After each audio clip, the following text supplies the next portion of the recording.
आया बुढ़ापा बैरी, पड़ी परिवार में ममता गहरी। आया बुढ़ापा बैरी, पड़ी परिवार में ममता गहरी। पोता ब्यालो या मन में रैरी, हेली करवा जो खड़ी, रहेली करवा जो खड़ी। हेर नर दोख दोख लुट गया आगी अंत घड़ी। बुढ़ापे में क्या सोचा है बुजुर्ग? देखो पोता पोती हुए पाछे बच्चे सारा कमांड संभाल लेते हैं और उसके पास कुछ नहीं रहता, केवल आशाएं इच्छाएं रह जाती हैं। तो क्या सोचता हो बूढ़ा कि भगवान पोता ब्याह लो, इस ये पोता मेरा ब्याह आ जाए मेरी आंखों के सामने, बस आनंद काया हो जाए और एक हवेली बना दूं। वर्तमान के शब्दों में कोठी, एक कोठी और बना दूं और उस बुढ़े की कोई सुने नहीं, ना बालक माने ना पोते सुने, पर उसकी अपनी वह सेक चिल्ली वाली कामना खत्म नहीं होती। तो जिसके पास भक्ति नहीं है, भगवान का नाम नहीं है, उसका बुढ़ापा उसके लिए दुश्मन, और जिसके पास भक्ति है उसके लिए उसका बुढ़ापा मित्र बन जाएगा।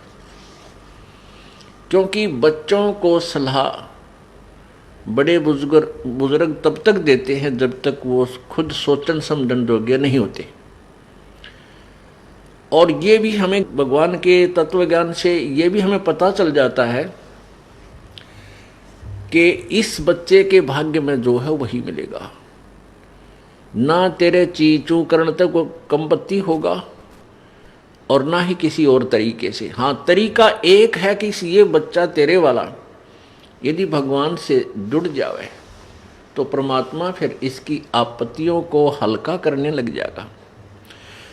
ऐसा हो जाता है तो उसका तो बुढ़ापा कति स्वर्ग बन गया। ऐसा नहीं भी होता है, बच्चे नहीं भी मानते हैं, तो इस ज्ञान को आधार बना ले, अपनी भक्ति में बाधा नहीं आने दे। बच्चे युवा हो जाते हैं और बाल बच्चेदार हो जाते हैं तो वो बालक नहीं रहते, वो बहुत सोच समझ के कदम उठाते हैं। लेकिन बुजुर्ग ने सोचा है बूढ़ा कि यू नाश करेगा, बस यू यहाँ काम बिगाड़ेगा, मेरी मानता नहीं। अपने समय में जैसे बचपन था हमारे, जब उस समय कुछ और माहौल था, और तरह की व्यवसाय था। अब इस उम्र में हम 68-60 साल के हो गए, 58 वर्ष के, अब कितना परिवर्तन हो गया। अब हम बच्चों को उस अपने पुराने हिसाब से सेट करा तो कैसे होंगे? हमारी सोच तो 50 वर्ष पुरानी है। तो इस दृष्टिकोण से आधी लड़ाई हम आप बना ले बुढ़ले। तो इनको चाहिए जिनको नाम ले लिया, अग बेटा भगवान ने याद रखो और नेक नीति तक काम करो, परमात्मा बरकत जरूर देता है आपके किए कर्म का। और कोई हानि भी होती है तो ज़्यादा होनी हो वह कम में टलेगी, ये नियम है ईश्वर का, और नहीं तो हानि नहीं होगी।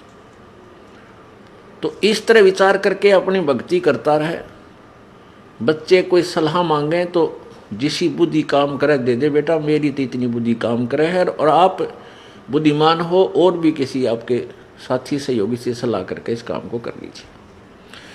होना है फिर परमात्मा के अधीन, क्योंकि हम उस मालिक के कंट्रोल में हो गए।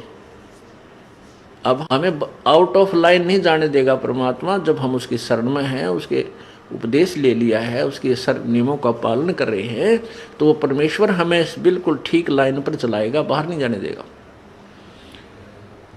इसलिए बूढ़ा बुजुर्ग जो है अपने उस बुढ़ापे को फिर बहुत आसानी से पूरा कर जाएगा।